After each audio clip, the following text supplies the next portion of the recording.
Assalamu alaikum guys, and welcome to another episode of Smile to Jannah, where we are countering the Israeli lies one at a time.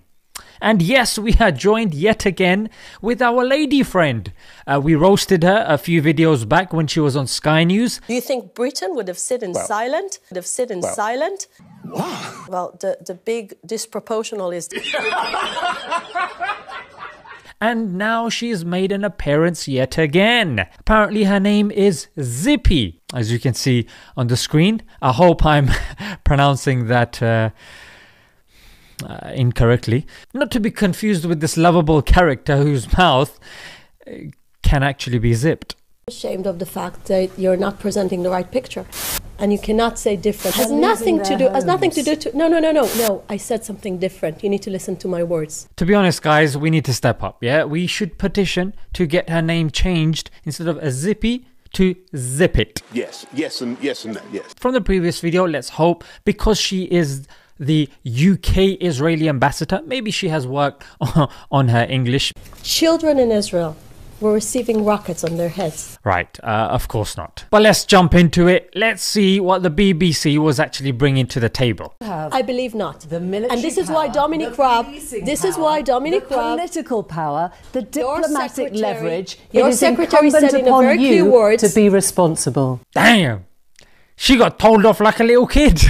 You know, sounds like your mum telling you off for beating up your little brother. But you know what, guys? This is important. Yeah, we need to shut down these wafflers when they are terrorist sympathizers. You can't be doing that, yeah, without being called to account. Let's put our cards on the table. This is not, oh, let's say your opinion, let's say my opinion. No. It's clear what's going on in Palestine.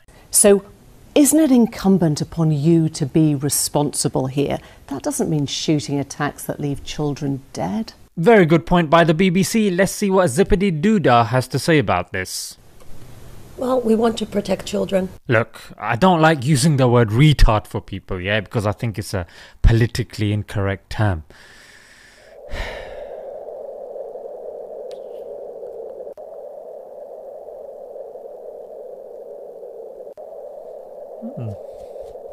I get that. Yeah, so wanting and doing are two different things. I want to grow muscles, but I haven't picked up weights in the last 4 months. The EU has said these potential evictions are illegal under international humanitarian law. The UN says displacing natives could constitute a war crime under the Geneva Convention. Emily posits international law says this, and Zippy's response is, well, it's very simple. It's a legal decision, and our Attorney General asked the court to postpone. This is an ongoing case. We made a law, and we've decided that we're right. Oh my God. And she was so happy with her pathetic answer that she said it again. This is a legal issue. This legal issue... They don't believe that the law is helping them. They don't believe they're protected by your law. Exactly, yeah? Let's take the scenario of a judge who's a murderer, yeah?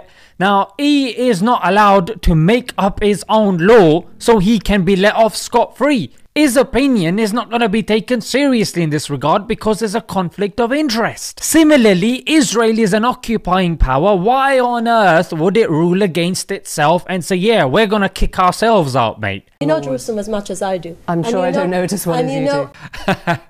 Why would she know as much as you, mate? This is such a desperate attempt to make it seem like they're both on the same page. And boy, she just got shamed, mate. If I was this woman's daughter, mate, I'd say, you know what? I need to put myself up for adoption.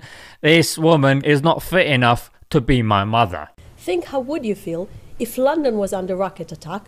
And would you sit silently and not respond in order to protect your people? If London was attacked, we would protest. We would challenge the government. We would tell them to stop occupying other lands. Just like we do when it comes to Iraq and Afghanistan. We wouldn't enable them, you terrorist sympathizer. And you know what else we wouldn't be doing? We wouldn't be killing innocent little children. We wouldn't be targeting media buildings like Associated Press and Al Jazeera. And the terror has come down. That terror is where Al Jazeera's offices are warehoused.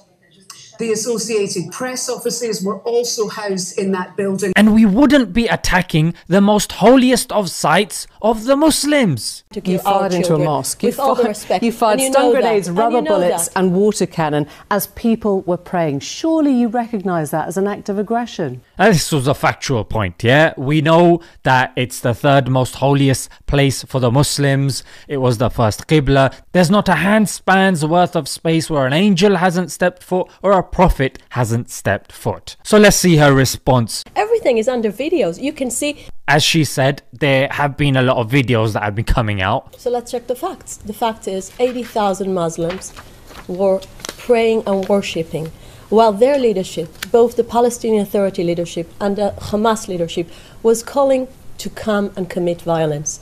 And this is the thing that made Israel to send the police in order to protect law and order. Hang on a minute, did she just admit that 80,000 people, mostly innocent, got attacked because of a threat? Or did she just imply that 80,000 praying and worshipping folk just became henchmen for Hamas? Israel has military power, it has policing power, it has political power. You have over the people of Gaza complete control of their imports, their exports, their water sources, and as you were hearing, their ability to even vote for their own democratic right and leaders. Facts. Yeah, absolute facts. And this is why we say nobody can sit on the fence in this matter. Because it is clear apartheid and ethnic cleansing, and this woman can waffle all day and all night long. Yeah, it's not going to change the facts. For an objective individual watching all this, you know what time it is. Put your bias aside of Muslims, yeah? To be fair, I don't blame you guys because Muslims don't necessarily get good coverage in the media, and if you are a regular media consumer, then of course you're not going to like Muslims. But this issue, I'm sorry, it's quite clear. In fact, it goes to show that even mainstream media, who have been, let's face it, silencing Palestinian voices for decades. Yeah, for decades.